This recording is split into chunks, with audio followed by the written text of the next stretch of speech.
Hey there, how are you doing? Hopefully you're doing great. I am having a fantastic day. Hopefully you are too.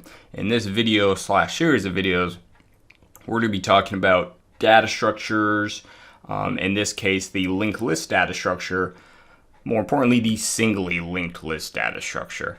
It's just kind of a beginner level, beginner friendly introduction to data structures and algorithms.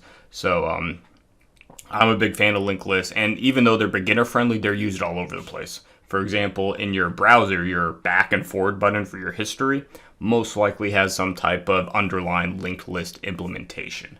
So they're fun data structure, they're simple data structure, they're beginner friendly, and they're used all over the place. So that's great. So let's start looking at them. Sources for this video, this slideshow here, so all these actual slides you're looking at, look in the video description. I'll probably have a link posted there. The code, I'm not going to do any coding in this video, but I will in subsequent videos. All that code is going to be uploaded here to the Project Full Stack GitHub. So go take a look at that if you want the actual code examples. Wikipedia, I like to bring up Wikipedia, and I'll talk about why, and we'll talk about the linked list in Wikipedia. And then we have Big O Cheat Sheet and Visual Go, which I use in most of my videos. So this is from Wikipedia here, and basically says, what is a linked list? Well, a linked list is a linear collection of data elements. Okay, so they're stored on a linear order, whose order is not given by their physical placement in memory. So this right here, they're not given by their physical placement in memory, is the biggest thing that kind of separates linked lists from arrays. And I'll talk about that here when we talk about linked lists versus arrays and what that means. Instead of having their order given by their physical place in memory, each element or node is going to have a pointer to the next node. So they're still linked together. However, they're not linked directly next to each other, bound directly next to each other in your actual physical memory in your computer. It's a data structure consisting of a collection of nodes. Okay? In its most basic form, each node contains data and a reference or a link to the next node in the sequence. So that's all a linked list really is. It's a collection of a bunch of nodes. Each node is going to point to another node, the next node. Okay. They are among the simplest and most common data structures. Okay. They are pretty simple to implement. They're used all over the place, and they're fun. I like them. So let's look at this in Wikipedia. The reason I bring up Wikipedia a lot is it's basically, in my opinion, it's pretty unopinionated. In my opinion, it's unopinionated. Doesn't make sense, but it's a very unopinionated source. For a lot of your computer science stuff, when you are Googling around or, searching around, DuckDuckGo, whatever you want, and you are finding all these different sources online, including the source you're looking at right now, a lot of them can be very opinionated, saying you have to build your linked list this way. You can't build it this other way. Or it has to have this operation. It cannot have this operation type of stuff. And I don't really agree with that.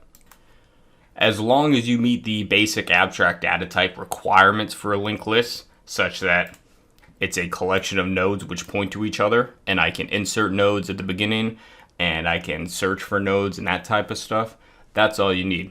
Whether you want to add some extra flair if you want, or some extra operations that do something more specific to your use case, that's up to you. But there's a lot of resources out there that say you can't do that, or you have to have this other thing, which is completely not related to the actual operation. So that's why I like to bring up Wikipedia. You'll see that a lot in data structures. But another reason I bring up Wikipedia is there's so much good information here. Like, here's a little picture of what a linked list may look like. Here's all information about it, right? Here's the singly linked list we're going to work with. There's doubly, multiply linked lists, circularly linked lists, so on and so forth. What's the difference between these? Well, here you go. Click down here. Here's your trade-off. Linked list versus dynamic arrays, singly linked linear list versus other lists, so on and so forth. Here's all your operations that you can do with them. So That's why I bring up Wikipedia. It's a great source, and I highly recommend you try to use this anytime you're trying to figure out some new data structure or something. Just try to look it up on Wikipedia and read a little bit more about it first. And it's free, open source, so I can use it legally in these videos, which is even better. All right, so what is a list? What properties does a list have? The most important thing a linked list will have is a property called the head. That's this right here. That's going to be a pointer variable that's going to be used to access the head of the list, or the first node in the list. So your head pointer is always going to point at whatever the first node is. Okay, that's mandatory. Your linked list has to have it. Another one that, again, comes into that opinionated thing is the tail. A lot of people say you don't need to have it. I agree, you don't need to have it.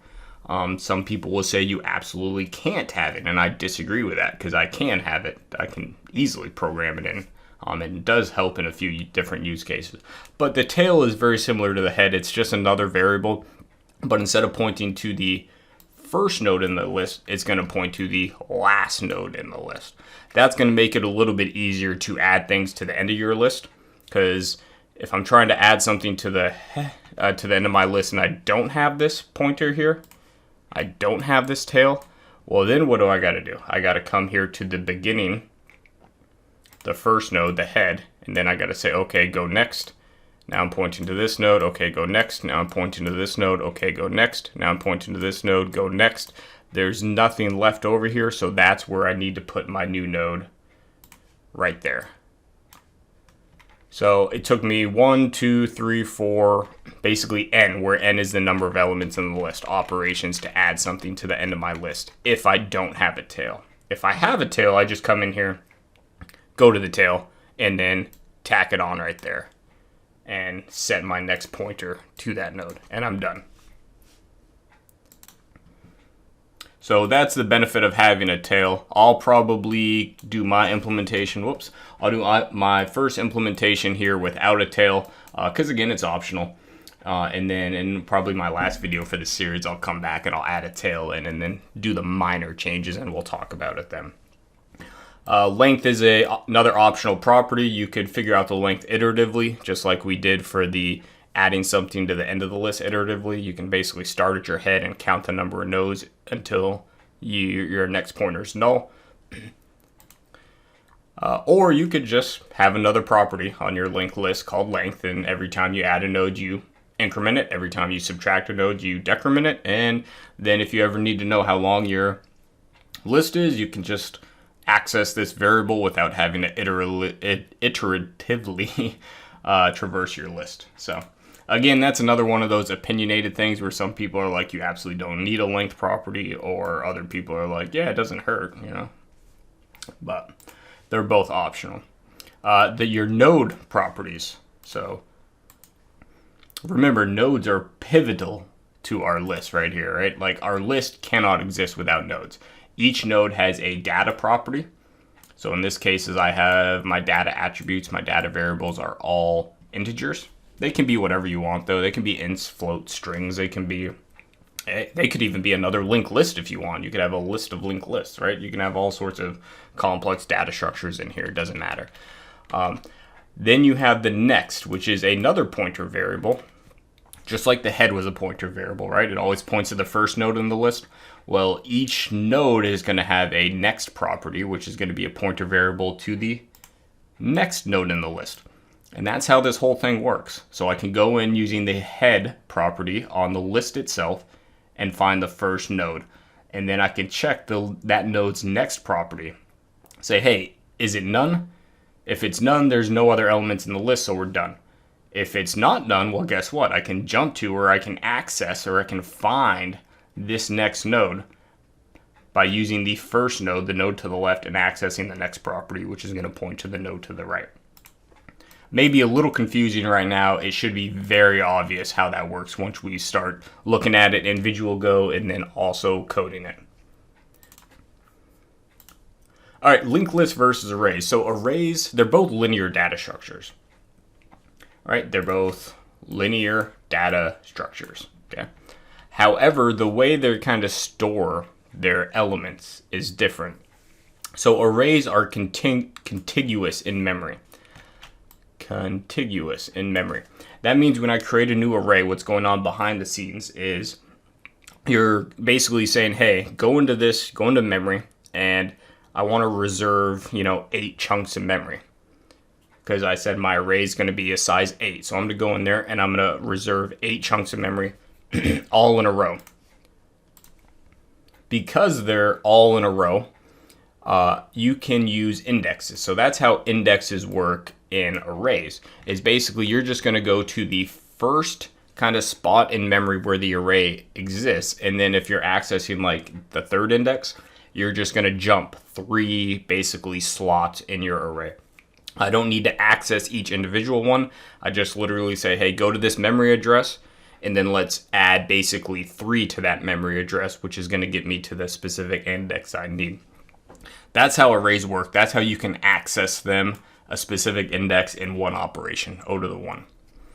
You can't do that in a linked list because it does not have indexes. So you can't just go into a linked list and say, get me, the 5th index in here and expect it to be done in O to the 1 time.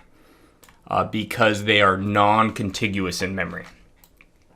That means when I create a new list, a new linked list, I'm not reserving adjacent blocks in memory.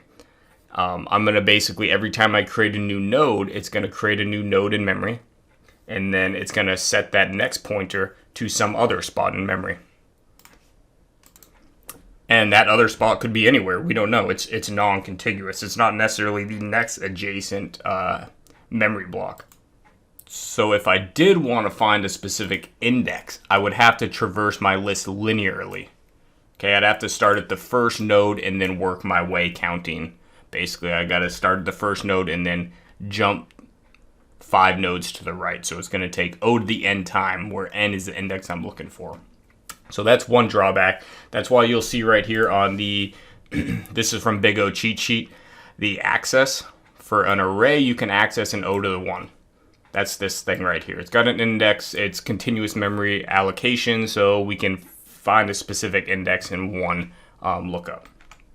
A singly linked list that accesses O to the n. And that's this. What this is saying, it doesn't have indexes. They're non-contiguous memory allocation. So I can't just go to one spot in memory, say jump 3 memory spots to the right, and you'll find your index. No, I have to go to the first node in the list and then count across X amount or N amount of nodes that you're looking for. So that's why the access is O to the N. Search for both is O to the N. Okay.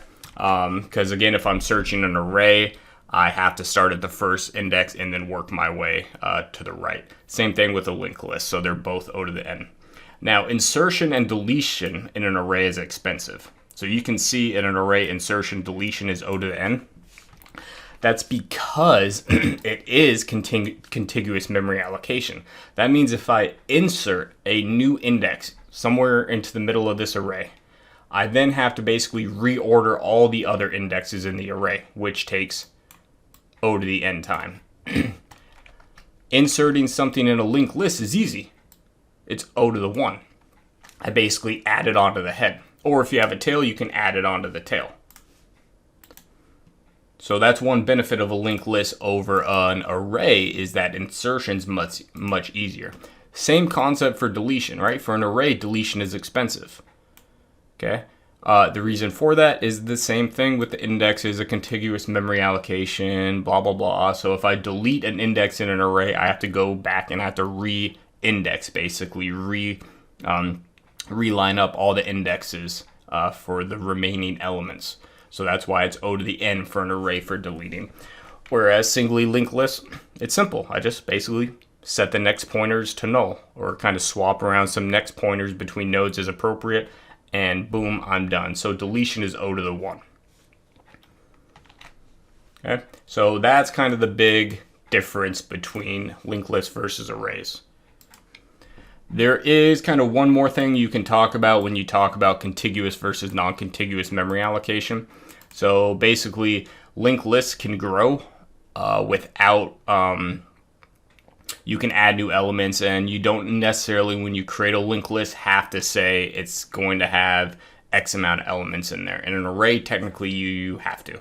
And at runtime, you can grow linked lists, whereas, arrays, you can't really do it. So, but for the most part, you want to use a linked list if, you want to easily insert, delete things, and you don't necessarily need to do a bunch of searching across of it. Here's a common behaviors. We'll talk about this in a second. So common behaviors, right? Create a new list. We don't need to be able to add things, right? So I need to be able to add new nodes. I need to add a node to the beginning, the end, or at a specific position. Okay? Removing items. I need to remove from the beginning, the end, or this really should say a specific position, not index, because again, remember, linked lists don't have indexes. But either way, I can remove something at a specific position. And then I need to be able to search. I search across that for a specific key or an item in a list. Basically say, hey, does the number 47 exist in this list? And then checking the length of the list and if the list is empty. Those are kind of the basic operations. If you have these kind of operations in your list and it's basically a list of nodes pointing to each other and it, pictorially looks like this, you're good to go. Okay. You don't need the tail, but you can have the tail. It doesn't hurt. You don't need the length property, but you can have the length property. It doesn't hurt. But that is a linked list. These are the operations all implement. That's kind of what I was talking about a second ago where it kind of stuttered. Is a lot of the times you'll see these named all sorts of different things. And again, that's that opinionated thing where some people are like, well, it has to have, for example, a shift. No, it doesn't have to have a shift. Shift is just, basically adding something onto the beginning of the list. You can call that function whatever you want, as long as that behavior is in there. So these are the operations I'm going to implement. Add, so I'm going to add something in the beginning of the list. Remove a specific item. So it's looking it up by the item, such as 73, not a specific position, such as remove the fourth node. Search for a specific item. Is empty. Just a quick little check if my list is empty or not. Get the size of it. Append something, which is going to append a new item to the end of the list. Easy if you have a tail pointer. If you don't have a tail pointer, you got to start at the head of the list and work your way until you find the last node. So that's kind of one operation that the tail pointer helps out with. Index item. So it's very similar to search, where search is just going to basically return true or false. Does that exist? Index or position is going to return the actual position that exists. So if you search for 73, search is going to say yes or no, it exists. Index is going to say, okay, I found it at spot 5 in the list. Insert position item. So now I can say, hey, instead of just adding it to the beginning of the list or appending it to the end of the list, I want to insert something at position 4. So we'll do that logic as well. Pop is going to remove and return the last item in the list. Okay, a little bit different than remove, because remove is basically going to just remove it from the list. It does not return the removed item, so I don't actually have access to the node I removed. Pop is going to remove it and return it. And then same thing for popping from a specific position, and then a few various others.